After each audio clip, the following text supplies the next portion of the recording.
Retrocedemos al año 2001 para responder a la pregunta ¿por qué nace Ring of Honor?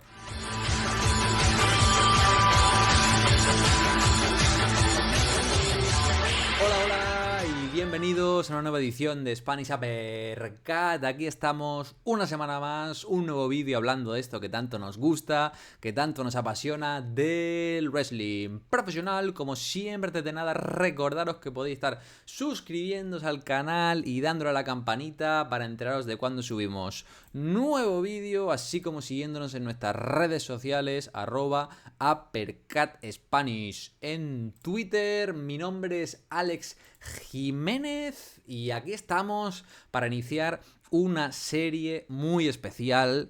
Podemos decir que el proyecto que hizo que Spanish Uppercut resurgiera, y es el repaso a la historia de Ring of Honor desde su fundación hasta...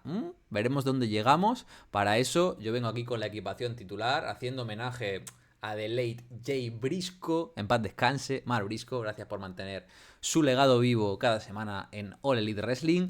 Pero hoy no vamos a hablar del primer show de la historia de Ring of Honor, The Era of Honor Begins, tranquilos, eso vendrá más adelante. No vamos a hablar de una gran rivalidad, de un gran reinado, de un luchador que marcó época, sino que, como bien habéis pedido, no tanto por la pestaña de la comunidad del canal como por redes sociales, hoy estamos aquí para ponerlo todo en contexto, para empezar a entender por qué nace Ring of Honor, ¿no? Porque pues, si algo yo creo que nos diferenciamos en Spanish Uppercut es por esto, por aportar contexto, por no simplemente coger una cartelera a ver de sus combates, sino por poder aportar esta información extra. Todos estos años siguiendo la empresa, leyendo información, escuchando podcasts, todo este tiempo que he estado siguiendo Ring of Honor ya más de una década, casi 15 años, cobra sentido con esta serie del canal.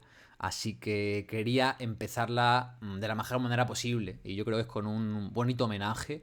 Y es explicando por qué Ring of Honor no empieza realmente ni como una gran empresa, ni como una alternativa televisiva, ni como un proyecto con intención de conquistar el mundo. Nada de eso. O sea, Ring of Honor empieza como algo mucho más interesante. Como una respuesta. Este es el concepto clave. Una respuesta a un momento muy concreto en el pro wrestling. Una respuesta a una industria que en el año 2002 se había quedado sin competencia real en Estados Unidos. Una respuesta a una generación de luchadores que tenía talento, hambre y personalidad, pero que necesitaban un escaparate para mostrarse al mundo. Y sobre todo una respuesta a un tipo de fan que no quería simplemente ver eso que daban por televisión, ¿no? Sino que quería un wrestling diferente. Por eso, antes de hacer, ¿no?, la reseña de The Era of Honor Begins, este primer show de la historia de la empresa, creía, ¿no?, que merecía la pena parar un segundo y preguntarnos ¿por qué nace, ¿no?, Ring of Honor? ¿Qué estaba pasando en el wrestling en el año 2002? ¿Qué ofrecía la escena independiente del momento? ¿Qué hueco realmente había dejado ECW? ¿Y por qué esta empresa, en teoría una indie más, acabaría convirtiéndose en la promotora más influyente del wrestling americano en el siglo XXI? Porque Ring of Honor no triunfa imitando lo último que había funcionado, ¿no?, el estilo ECW. Ring of Honor triunfa porque entiende algo que la mayoría de empresas pasaban por alto a inicios de los 2000, es que no puedes construir el futuro haciendo una copia barata del pasado. O sea, su lema inicial ya lo decía: we don't imitate, we innovate. Nosotros no imitamos, nosotros innovamos. Y más allá de ser como una catchphrase, una cosa que estampar en camisetas y póster, resume bastante bien por qué Ring of Honor fue tan sumamente influyente en la historia del wrestling. Así que bueno, para entender por qué Ring of Honor es una respuesta a tantas cosas, tenemos primero que volver al año 2001. Al año 2001, marzo, WCW es comprada, adquirida por Vincent Kennedy McMahon, por WWF. Acaba de facto la guerra de los lunes por la noche, el periodo más hot, más importante del wrestling televisivo en Estados Unidos, con dos empresas luchando en prime time, siendo completamente parte del mainstream americano. Y un mes después, en abril, ECW cae en bancarrota y posteriormente WWF también la compraría. Entonces tenemos a una WWF que queda como la única gran fuerza a nivel nacional. O sea, pasamos de tener un panorama en el que está la gran empresa mainstream, ¿no? En WWF, la alternativa edgy televisiva WCW, y la empresa de contracultura rebelde fuera del sistema ECW, y de la noche a la mañana todo acaba y se establece un monopolio de facto en la escena americana. O sea, es un cambio de paradigma que cambia las reglas del juego de una forma increíble y nos crea un doble problema, ¿no? Por un lado tenemos un fan inquieto que se queda sin un producto que sienta suyo, ¿no? Porque depende mucho el wrestling, como otros deportes, ¿no? De ese sentimiento de pertenencia. Y todo ese fan de WCW, todo ese fan de ECW, de la noche a la mañana se queda sin esa empresa que siente suya, ¿no? Y luego, por otro lado, tenemos una cantidad de luchadores que antes podían encajar en algún sistema y se quedan como en tierra de nadie, ¿no? Es decir, porque si ya no eres el perfil de WWE, no le interesas a WWE, te vas fuera y no tienes una alternativa en Estados Unidos en la que ganarte la vida, ¿no? Entonces, todo ese hueco, ¿no? Hace que empiezan a nacer una serie de talentos que, al no poder caer en el saco de WWF, van nutriendo la escena independiente. Hablo de Bryan Danielson, hablo de Low-Ki, de Christopher Daniels, de AJ Styles, de Samoa Joe, de Amazing Red, de los Briscoe Brothers. En general, una generación prácticamente irrepetible dentro de la escena independiente. Entonces, el problema aquí no es que falte talento, sino el problema es que nos hacía falta un escenario, ¿no? En el que pudiesen mostrarse al mundo y sobre todo un escenario que los tratase como con respeto y que les permitiese presentarse al mundo como algo realmente importante.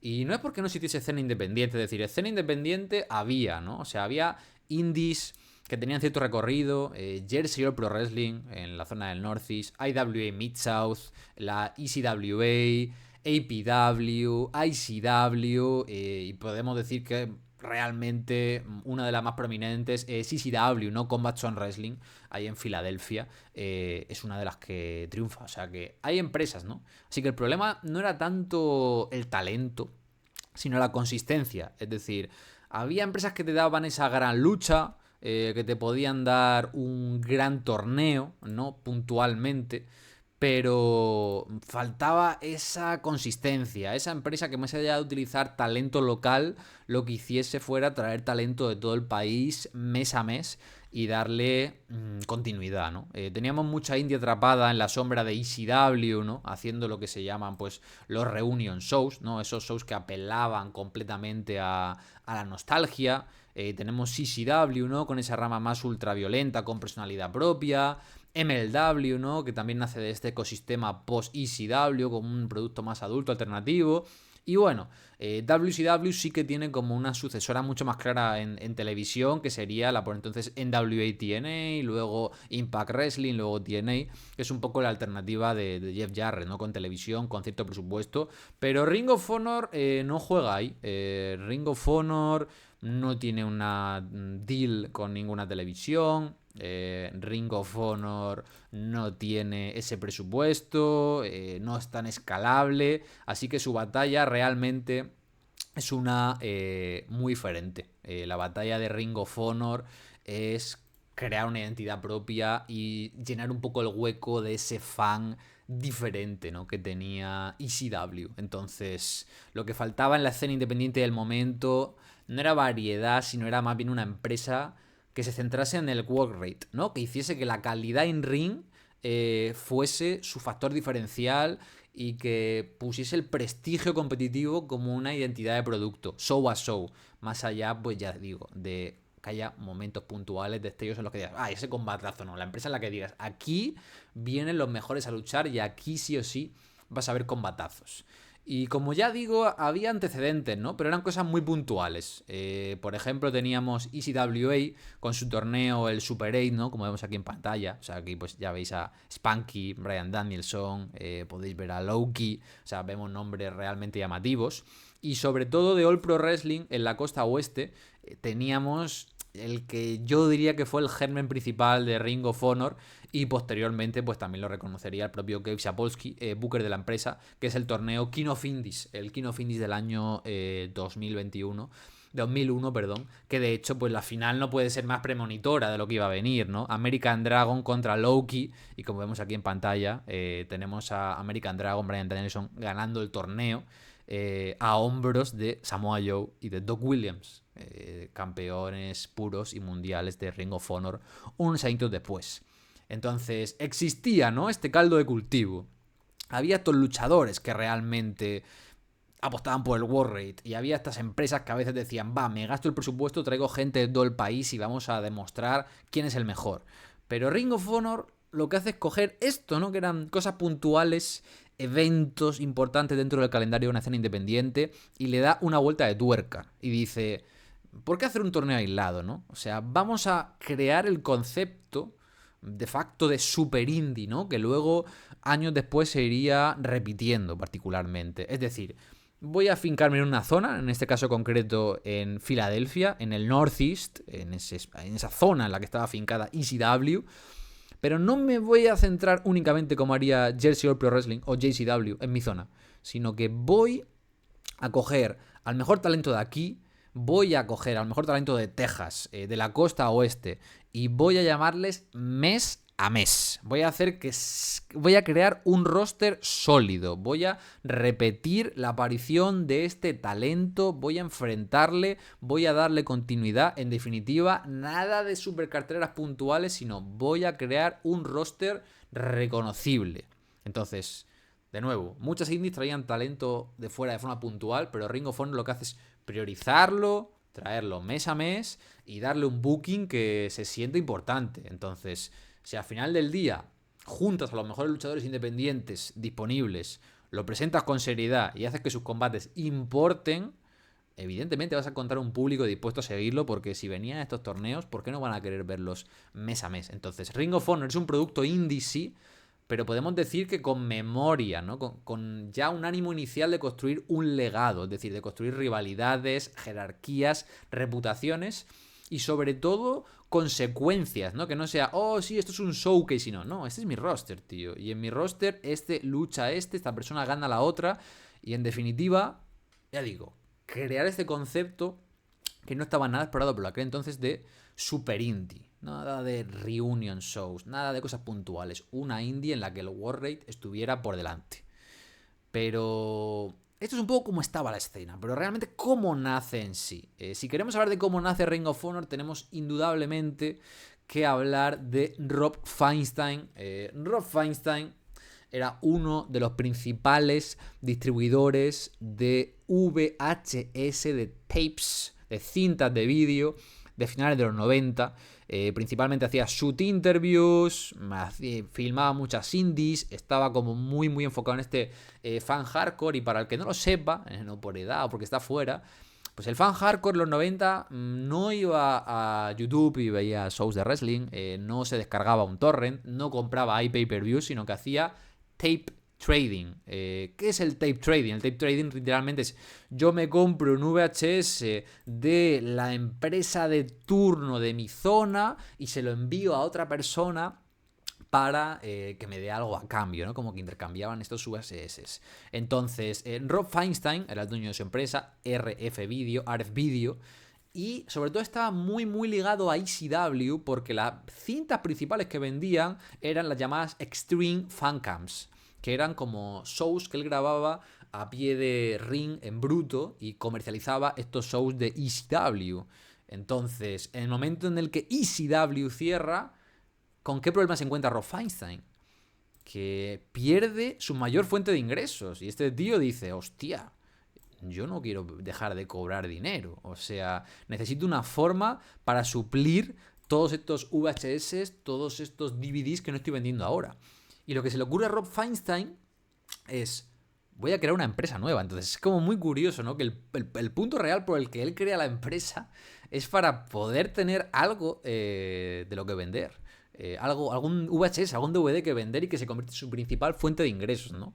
Entonces, Ring of Honor deja de ser simplemente una idea creativa y pasa a ser una necesidad empresarial, ¿no? En plan, ya no hay ECW, tengo que generar material propio, ¿no? Entonces, Rob Feinstein al final le metería tanto ímpetu al proyecto que lo convierte en su negocio, ¿no? No en un capricho, y eventualmente diría que tendría que alejarse del negocio de las shoot interviews porque Ring of Honor le llevaba mucho tiempo. ¿Y qué hace para crear Ring of Honor? Pues utiliza las conexiones que tiene con ECW, ¿no? Y trae a Gabe Sapolsky. Gabe Sapolsky era un jovencito que grababa shows de ECW, que trabajaba codo con Paul Heyman, que se encargaba de grabar esas promos en backstage, que entendía, ¿no?, este movimiento de la escena independiente, y lo trae a Ring of Honor y le dice: tú y yo vamos a ser los bookers de la empresa.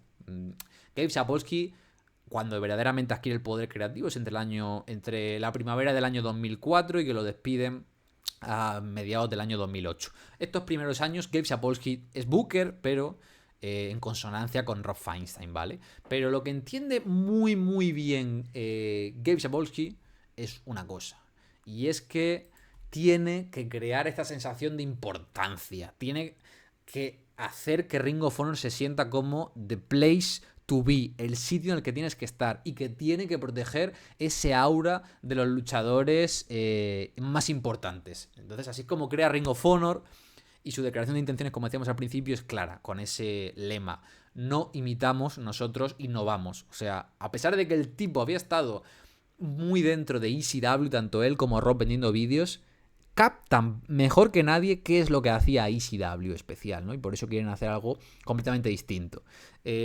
Como particularidad que me parece súper curioso, este logo de Ring of Honor original que estáis viendo, hicieron una encuesta, un concurso de dibujo en una revista, y la persona que ganase pues conseguía, ¿no?, el premio de que su dibujo fuese el primer logo de Ring of Honor. Y este logo original lo pintó DJC, el luchador independiente, Joaquín Wild creo que se llamaba en WWE. Entonces, bueno, me parece como un matiz bastante curioso que no quería dejar pasar por alto. Pero bueno, regresando con nuestra historia, lo que os quería dejar claro con este punto es que Ring of Honor no nace en una oficina con una estrategia perfecta, sino que es una mezcla, un cóctel entre necesidad de negocio, una oportunidad y tener un buen ojo y de una obsesión, ¿no? Es como, necesito algo que ingrese, está este hueco, está este caldo de cultivo, y sobre todo tener una buena mentalidad de decir, voy a ir a tope con este proyecto. Y así nace Ring of Honor. Entonces, como bien digo, Ring of Honor tiene muy claro desde el principio diferenciarse del resto, crear una identidad propia, y es muy importante, ¿no? Porque Ring of Honor nace en Filadelfia, que es esa zona emocional vinculada con ECW que queda huérfana, y tiene una fanbase que está hambrienta, que está con ganas de decir, quiero algo a lo que ir todos los meses, sentir como mío. Pero de nuevo, Ring of Honor no repite la fórmula, no quiere repetir el error que están cometiendo tantas y tantas indies en el momento. No tiene sentido, o sea, porque ECW funciona, parece una tontería, ¿no? Pero ECW funciona porque es algo disruptor, algo diferente, algo edgy. A la gente le gusta sentir que está formando parte de un movimiento, de una contracultura, y sobre todo no le gusta, a veces sí, ¿no? Pero no le gusta estar como en el producto de moda, le gusta estar al principio de la ola, ¿no? Sentir que están siendo parte de algo muy especial que va a crecer y que quizá algún día estalla y llega a lo más alto. Entonces Ring of Honor entiende, no podemos ser contracultura, no podemos ser innovadores, copiando el sabor de helado favorito de la gente. O sea, a la gente le encantó ECW, pero antes de ECW no sabía por qué iba a encantarle ECW. Entonces, no tenía sentido, pues, ser más violento, más extremo, crear un culto alrededor de eso, sino así no. O sea, un culto no se puede fabricar copiando, tienes que crear de cero. Entonces, Ring of Honor dice, voy a llenar ese hueco, este fan hambriento, huérfano de Filadelfia, con wrestling, con jerarquías, con mérito, con combates largos, con respeto. No vamos a vender violencia, ni nostalgia, ni actitud noventera. Vamos a vender prestigio, vamos a vender descubrimiento, vamos a vender competencia. Aquí vas a descubrir al mejor talento, lo vas a ver enfrentarse de verdad con resultados decisivos. Fuera todos los colorines y purpurina de la televisión. Ring of Honor, por lo tanto, no hereda el lenguaje de ECW, sino que hereda su función emocional, ser el lugar al que va a ir ese fan que no se conforma con el mainstream. Y así, evidentemente, es como nace Ring of Honor. Ring of Honor nace y tiene muy claro cuál es su propósito, como creando el ya famoso Code of Honor, el código del honor, que básicamente se basaba en decir, antes y después de cada combate, los luchadores se van a dar una apretón de manos, en señal de respeto. Está completamente prohibido interferir en un combate o que interfieran a tu favor. Está prohibido atacar al árbitro. Están prohibidos los ataques por sorpresa. Y cualquier violación de este código se va a convertir en una descalificación inmediata. Y puede que a día de hoy sea una cosa que suene ingenua, pero en 2002 era toda una declaración de intenciones. No era algo estético, era algo intencional, era algo de esencia.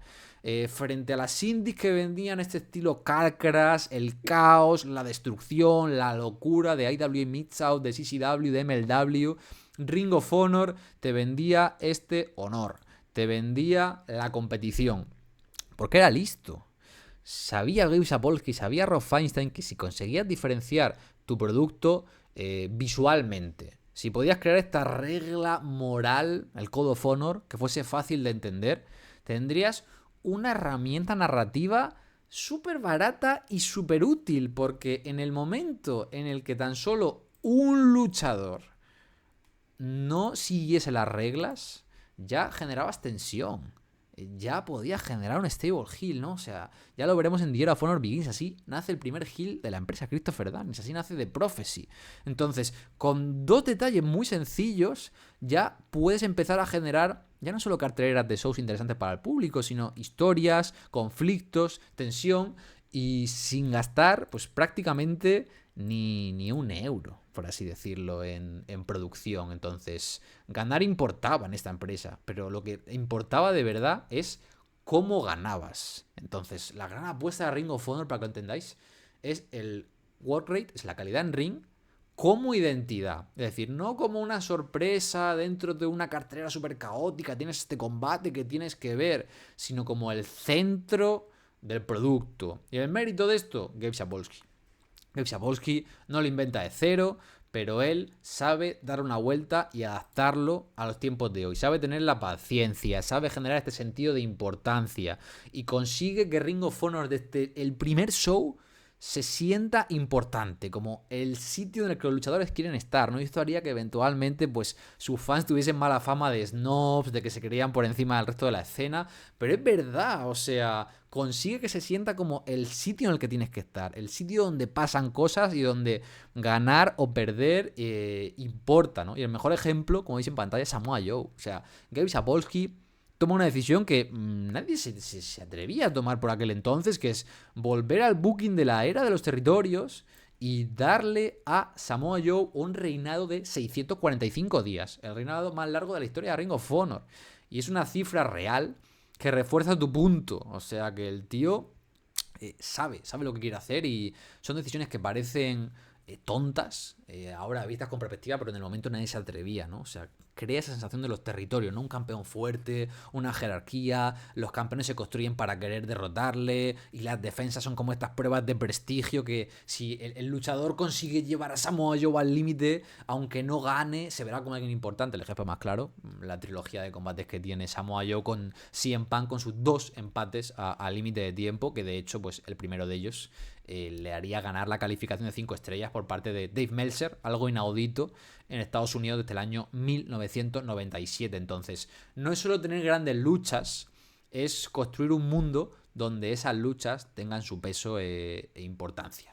Entonces, toda esta idea es tan importante que, bueno, esta idea, ¿no?, del work rate y del prestigio indie como identidad es algo que veríamos repetidísimo décadas después. En los 2010 la propia Evolve del Gabe Sapolsky, Deadlock Pro Wrestling recientemente, o dentro de la propia WWE Triple H, ¿no?, con el NXT Black and Gold, ¿no?, a otra escala, con más recursos, en otro contexto, pero la sensibilidad de base es la misma.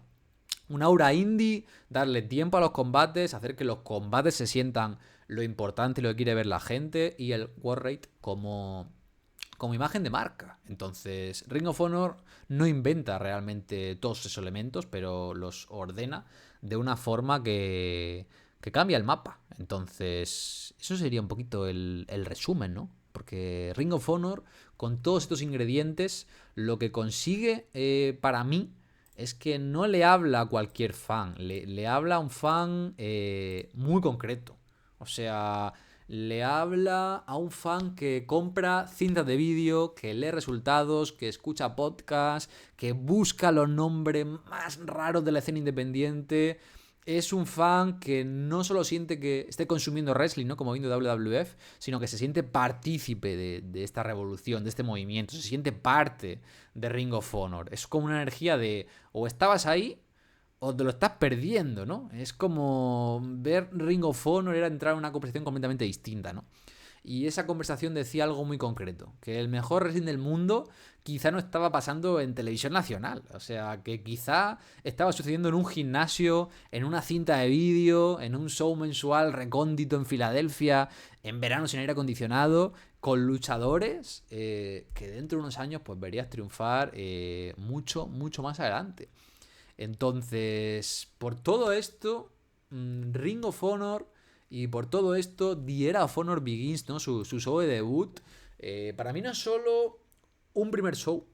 Para mí The Era of Honor Begins, como hablaremos en su vídeo, es todo un manifiesto imperfecto, porque evidentemente no todo va a envejecer bien, habrá cosas que salgan bien, cosas que salgan mal, cosas torpes, cosas muy hijas de su época, pero en el centro ya está la esencia, es decir, luchadores con hambre.